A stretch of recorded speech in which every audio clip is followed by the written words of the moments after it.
In Stalin's brutal regime, death stalked everyone, but Lavrentiy Beria's smile was chilling. He was the quiet enforcer, the man who built an empire of terror primarily for personal power. Under his watch, people vanished at Stalin's command, but suspicion meant family ruin. Yet, this very executioner would eventually face his own demise by the system he shaped. This is the grim story of Lavrentiy Beria, Stalin's instrument of death, and his ultimate fate. Lavrentiy Pavlovich Beria was born in 1899 amidst the rugged mountains of Georgia. It was a land marked by deep poverty, fierce pride, and ancient blood feuds. Similar to Stalin, he rose from humble beginnings. And much like Stalin, he quickly learned that survival demanded being the first to strike. While he formally studied engineering in Baku, his true genius lay not in calculations but in ruthless manipulation. Joining the Cheka in the early 1920s, the secret police Lenin established to safeguard the revolution through terror, Beria climbed rapidly in the Caucasus. He was known for being utterly ruthless, remarkably efficient, and disturbingly cold. He systematically broke up strikes, crushed all uprisings, and sent countless individuals to their deaths. By the mid-1920s, he was already subtly pledging his unwavering allegiance to Joseph Stalin, another Georgian who profoundly understood the immense power derived from instilling fear. Stalin recognized his utility but wasn't ready to relocate him to Moscow. Not quite yet. Meanwhile, in the nation's capital, the head of the NKVD, the state's feared secret police, was Genrikh Yagoda. Yagoda famously established the Gulag system, transforming prisoners into forced laborers, and consistently delivered results to Stalin. However, Stalin's trust was never permanent. When Genrikh Yagoda's effectiveness waned, he was replaced by a new, notorious executioner, Nikolai Yezhov, often called the Bloody Dwarf. Under Yezhov's command, the Great Purge intensified dramatically. Thousands were executed in clandestine basement operations, and millions more were condemned to labor camps. Throughout all this chaos, Beria observed keenly. He served as Yezhov's deputy, diligently providing lists of suspected individuals and forwarding those incriminating reports directly to Stalin. According to historian Robert Conquest, Beria skillfully played both sides, outwardly supporting Yezhov by day, while secretly undermining him by night. He was actively setting the stage for the downfall of the man who unknowingly awaited his turn. By 1938, Stalin had grown thoroughly weary of Yezhov's chaotic methods. The purges had become excessively overt and destabilizing. He required a new figure, someone more discreet, intelligent, and lethally effective. That was precisely when Beria received his long-awaited summons to Moscow. Yezhov remained oblivious that his successor was already seated across from him, smiling and patiently waiting. The state's killing apparatus desperately needed a new leader, and Stalin had just identified him. As the 1930s drew to a close, Moscow became a city defined by hushed conversations. A single misplaced word could easily result in the loss of one's life. At the epicenter of that pervasive terror stood the NKVD, Joseph Stalin's formidable secret police force. Initially led by Genrikh Yagoda, then succeeded by Nikolai Yezhov, both men had initially been unquestioningly loyal servants, until Stalin determined they possessed too much compromising information. Yagoda was executed in 1938, officially accused of treason against the state. Yezhov met a similar fate just 1 year later, shot in the back of the head within the very same cell where he had once authorized countless death warrants. And meticulously observing every development was Lavrentiy Beria. He worked under Yezhov during the brutal Great Purge, maintaining a posture of silent caution and strategic patience. He possessed a crucial understanding that others tragically lacked. With Stalin, simple loyalty was consistently insufficient. The true requirement was the ability to outmaneuver and outlast him.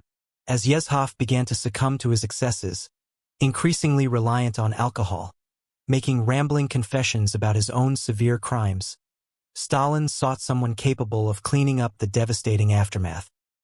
He needed an individual who could effectively erase the very man responsible for the erasure of millions, and that person was Beria. He did not hesitate for a moment. He immediately turned against his immediate superior, providing Stalin with every confidential piece of information, every single name, and every identifiable weakness. And following Yezhov's arrest, Beria swiftly assumed his position. He became the third and arguably most effective executioner of Joseph Stalin's oppressive rule. However, Stalin's mistrust of Beria was profound and unending. He trusted absolutely no one.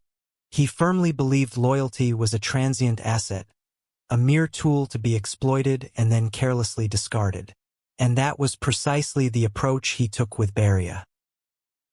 To Stalin, Beria was valuable, obedient, incredibly precise, and ruthlessly efficient. But he was also perceived as inherently dangerous.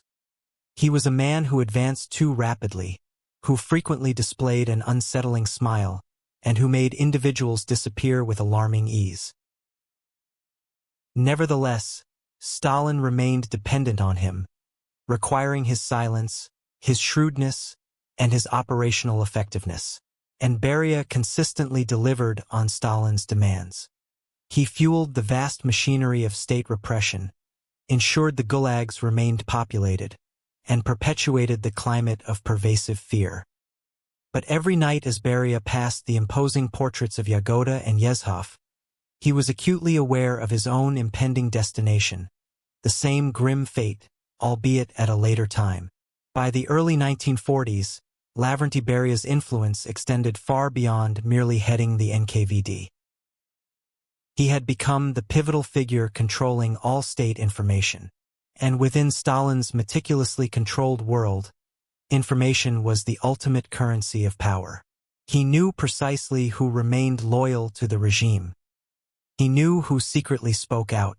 He knew who was on the verge of disappearing forever. When Nazi Germany launched its invasion of the Soviet Union in June 1941, Beria became one of Stalin's most indispensable and trusted confidants. He took charge of counterintelligence operations, managed the extensive Gulag system, oversaw crucial war industries, and subsequently directed the Soviet atomic bomb project. To many observers, he seemed entirely untouchable. Yet, even at the zenith of his formidable power, Beria never felt truly secure. This was primarily because he possessed too much critical knowledge.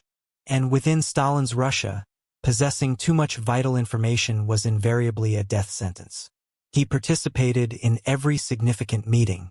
He was privy to every critical secret. He authorized every directive, ranging from the forced deportation of entire ethnic populations to the brutal torture of high-ranking generals and ministers. And Stalin observed him constantly, always with that characteristic cold, unreadable expression. Renowned historians, such as Simon Sebag Montefiore, have characterized their complex relationship as a perpetual ritual of deep-seated distrust. Stalin would often lavish praise upon Beria one day, only to openly mock him before others the very next. By 1945, the devastating war had concluded victoriously, and the Soviet Union emerged as one of the world's dominant superpowers. However, within the confined and isolated walls of the Kremlin, the old, familiar paranoia began to resurface intensely. Stalin once again started to suspect everyone around him. This included his loyal generals, his personal doctors, and his cabinet ministers. And Beria found himself positioned at the very apex of that suspicious list. He had successfully outlived Yagoda. He had also outlived Yezhov. But Stalin's vast empire operated under one unshakable rule. No high-ranking executioner was permitted to die peacefully of old age. By the early 1950s, Lavrentiy Beria was precariously walking a razor's edge. He remained at Stalin's immediate side, but the aging dictator's trust was utterly poisonous. The dictator's mental faculties had significantly deteriorated with advanced age.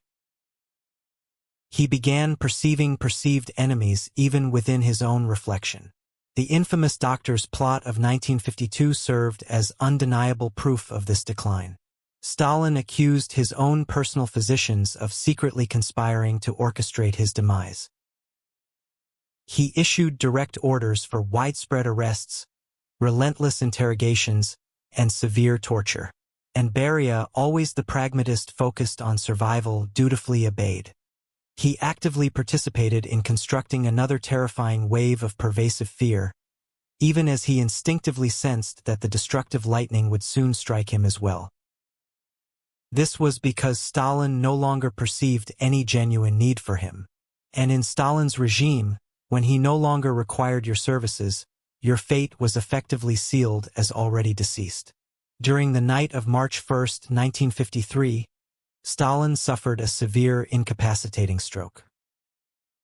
He collapsed on the floor of his country house, gasping desperately for hours before anyone finally dared to approach and offer assistance. Beria received a summons.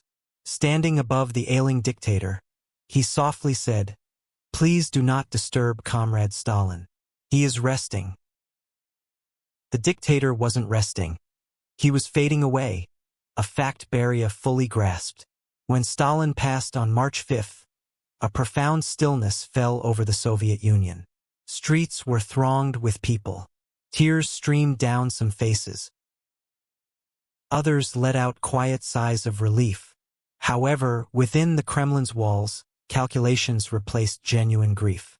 Everyone who had operated under Stalin's immense influence, Malenkov, Khrushchev, Molotov, began considering who would assume leadership next. And Beria was prepared for his moment. Within mere days, he took command of the Ministry of Internal Affairs, reintegrating the secret police with state security forces once more. He liberated political detainees, halted some purges, and publicly pledged to enact changes. To the outside world, his actions appeared merciful. Yet, for those who knew him well, it signaled strategic maneuvering. Beria sought dominion, not tranquility. His aspiration was to attain Stalin's former position. However, he overlooked a crucial element. The Soviet Union had grown weary of enduring tyrannical figures. Figures like Khrushchev and Marshal Zhukov would not permit such a subordinate to ascend to supreme authority. For 3 months following Stalin's demise, Lavrentiy Beria carried himself as though the ultimate power was already within his grasp. He moved through the Kremlin's passageways with an air of entitlement, as if destiny itself had ordained him a crown. His demeanor became noticeably more cheerful. He delivered public addresses. He spoke of implementing reforms, of dismantling the Gulag system, and of relaxing oppressive policies. Nevertheless, even those attentive to his pronouncements sensed an underlying falsehood in his every utterance. This was because Beria's true desire wasn't for liberation. He craved absolute control, and everyone understood the implications of that ambition. By the time June 1953 arrived, his self-assurance had become intolerable. He openly belittled his fellow Politburo colleagues, derided Khrushchev, and alluded to consolidating East and West Germany under Moscow's dominion. This was blatant, unchecked ambition, and it ultimately sealed his doom. On June 26, 1953, during a presidium session held within the Kremlin's confines, Beria occupied his usual seat, much like any other day. Unbeknownst to him, soldiers were assembling in an adjacent chamber. Then, the chamber door swung open, and Marshal Georgy Zhukov made his entrance. The celebrated victor of Stalingrad, the general who had once commanded vast armies. He advanced directly towards Beria's location.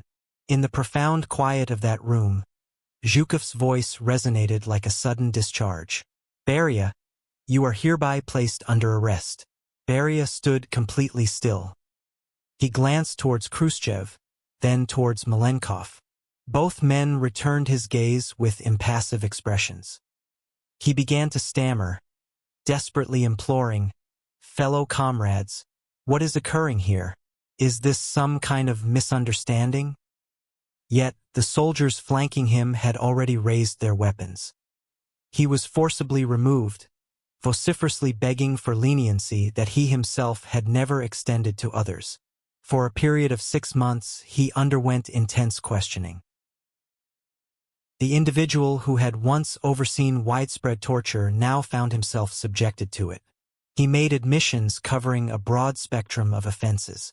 Accusations included treason, engaging in espionage, and widespread moral decay. Perhaps these confessions were an attempt to preserve his life. Or possibly it stemmed from a newfound, profound understanding of true fear. On December 23, 1953, Lavrentiy Beria met his end via execution in a Moscow basement. There was no public trial, no significant media coverage, no formal farewell, simply the distinct report of a pistol, the identical sound that had tragically concluded numerous lives prior to his own. One of the guards later recounted, he dropped to his knees, crying out for his mother. And then he ceased to exist, vanished much like Yagoda, like Yezhov, and all others who preceded him. Stalin established a system where loyalty held no value, and brutality was the sole recognized form of exchange. Beria mastered that system, ultimately becoming its final casualty. He committed murders on behalf of Stalin. He silenced countless individuals, and ultimately he himself was silenced. Because within Stalin's vast empire, there were no true survivors,